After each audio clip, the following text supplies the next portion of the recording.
I've decided to share my story, as hard as it will be, to try and overcome the grief of chronic illness and maybe help others in their journey on this, in this life, with this life.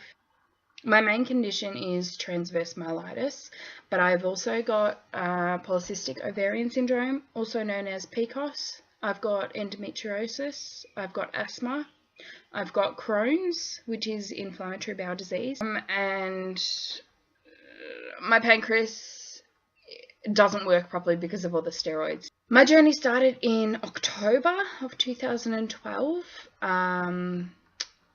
where they thought I had a slip disc. I pretty much went into rehab for 2 weeks, did exercises, learnt different things, learnt ways of how to look after a back, what a slip disc is, different exercises, ways to live differently and do things differently. Came out of rehab with nothing. I was still the same. I was still in the same amount of pain. I still couldn't do very many things. When I was in you're going to have to excuse me because I will swear, and I don't mean to swear, it just comes out. I will try not to, but yeah, just popped into my head, so I just wanted to say sorry about that. So, the doctor came and saw me when I was in rehab and said to me, I think your problems are bigger than a slip disc. I think they're actually neurological, but I don't want to step on anyone's toes in, asking for an opinion or asking for them to check you out or things like that. Step on anyone's toes, seriously. If that was me now and I was back then, I would say, excuse me, I'm in pain. I am having trouble walking. I am having trouble living my life. You think it's neurological? Well, get a neurologist here and have them check me out. Have them work out what's wrong with me. Don't just send me away and say, I think it's neurological, but good luck with that.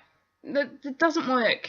So I came home. Everything was still not right. I also thought, before that, I thought it was endometriosis because the pain was actually coming around into my groin area.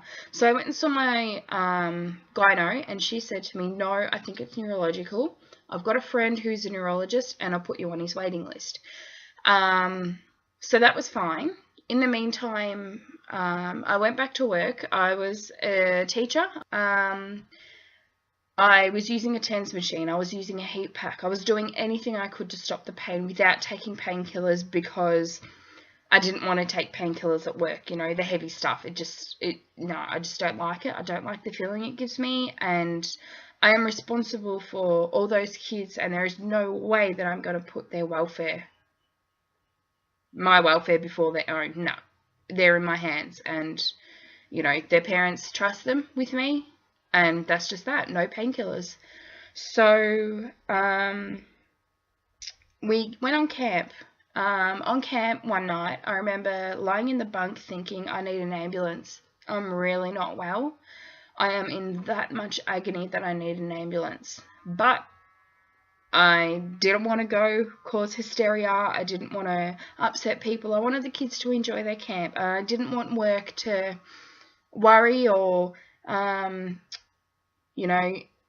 think that there was something seriously wrong. So I just let it go.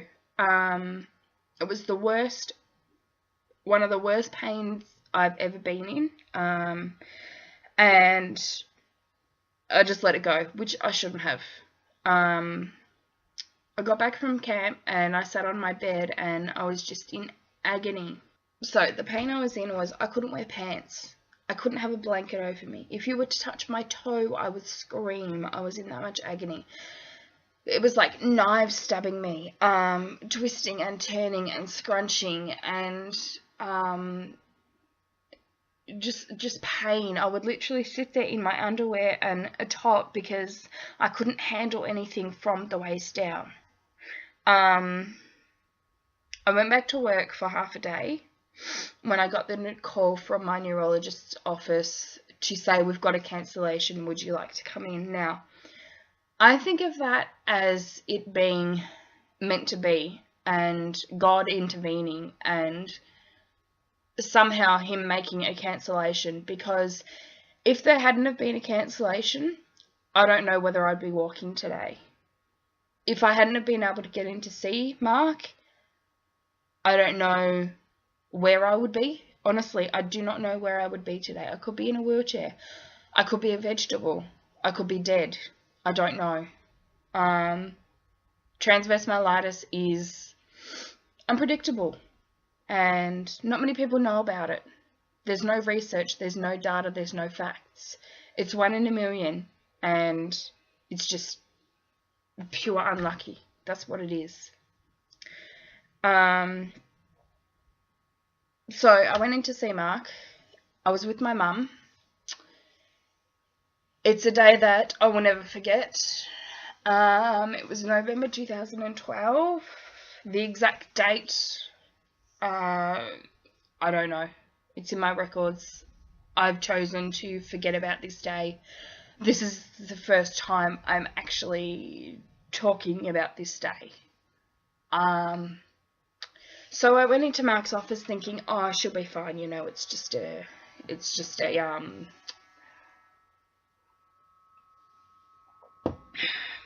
a back problem, or some muscles, or something out of place. Then he started doing all these tests that I know them like the back of my hand now, but back then they were weird. I didn't know what they were for, and now I know how to answer them.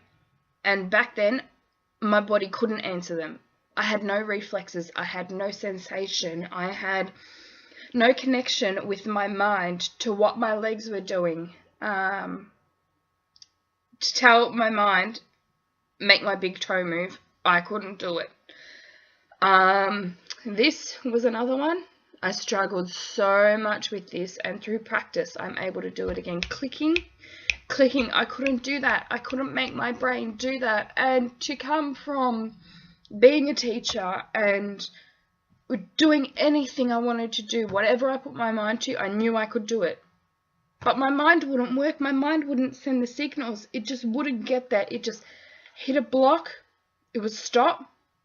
And eventually it would come through. And it was just so frustrating.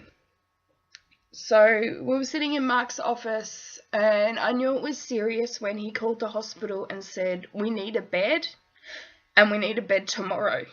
She needs to go into hospital tomorrow. And I didn't know what it was. I didn't know what to expect. We've never had anything neurological in the family.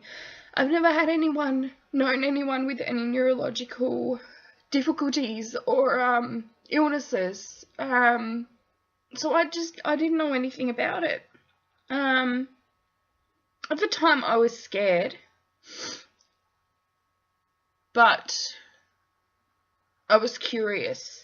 I didn't go to hospital thinking